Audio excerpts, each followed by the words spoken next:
या कहीं प्रोटेस्ट में जब अहिंसा हो जाती है, कि नेपाल में एक बहुत बड़ा प्रोटेस्ट हुआ काठमांडू में, और उस प्रोटेस्ट का नतीजा ये था, उसका रिजल्ट ये था कि वहां तख्ता पलट हो गया। लेकिन उसके एक और पहलू हैं जिससे दुनिया अभी अनजान है, कि कई ऐसे बेकसूर हैं जिनकी जानें चली गई, कई ऐसे लोग हैं जिन पर गोलियां, कई ऐसे लोग हैं जिनको पता ही नहीं वो किस लिए मारे गए। इसी में से एक ऐसी कहानी है जो टेस्ट में गोलीबारी में शहीद हुए। उनके एक होते हैं असहाब आलम, जो अभी केवल और केवल ये बच्चा 22 वर्ष का होता है, क्योंकि आप जानते हैं कि काठमांडू में जो प्रोटेस्ट हुआ वो से नाम जेनजी दिया गया, यानी कि ऐसे युवा, ऐसे लोग जिनका बर्थ 1997 से 2012 तक के टाइम लिमिट में हुआ हो, यानी कि नौजवान लोगों का प्रोटेस्ट था। तो उसी में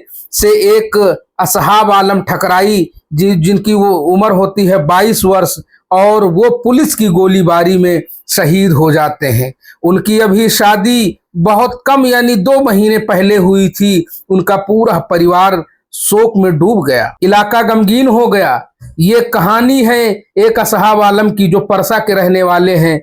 जेनजी आंदोलन के हालिया प्रदर्शन में जान गंवाने वाले ये 22 वर्षीय असहाब आलम ठकराई की दर्दनाक कहानी ने वीरगंज और उनके पैतृक मोहल्ले को शोक में डुबा दिया।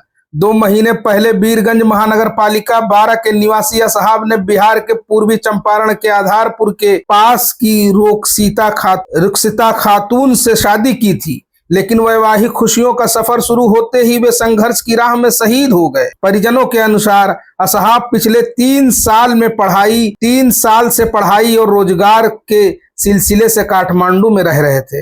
मंगलवार के ये पथाओं सर्विस के जरिए एक यात्री को गोंगबू ले जा रहे थे कि प्रदर्शन के दौरान पुलिस की गोली का शिकार बन गए। सीने और पेट में गोलियां लगने के कारण ये अस्पताल पहुंचते पहुंचते दम तोड़ बैठे।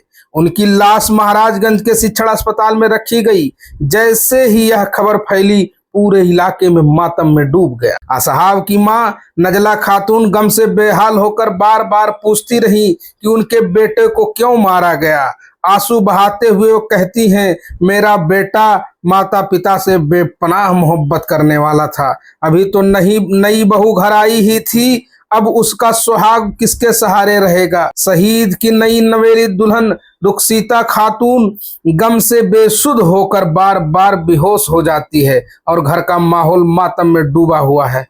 असहाब 5 भाई बहनों में तीसरे नंबर के बेटे थे। उन्होंने वीरगंज के ग्लोबल बिजनेस कॉलेज से 12वीं तक की पढ़ाई पूरी की थी और बेहतर भविष्य की तलाश में काठमांडू में रह रहे थे। पड़ोसी मनोज गुप्ता के अनुसार मंगलवार सुबह करीब 10 बजे के बाद असहाब से संपर्क न होने पर तलाश शुरू की गई, तो उनकी लाश अस्पताल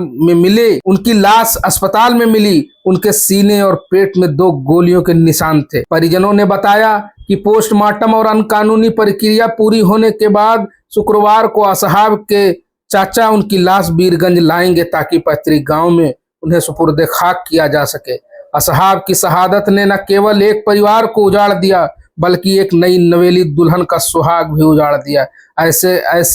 ऐसे खला जो भरना नामुमकिन सा दिखता है। ये केवल एक असहाब की कहानी नहीं है। ऐसे जब भी कोई भी रेवोल्यूशन इस दुनिया में आता है, तो कई ऐसी जाने जा सकती हैं। कोई इसी में जो 30 से 50 लोग मारे गए, उसमें कोई सुमित होगा, कोई जॉन होगा, कोई कुलविंदर होगा, कोई भी हो सकता है।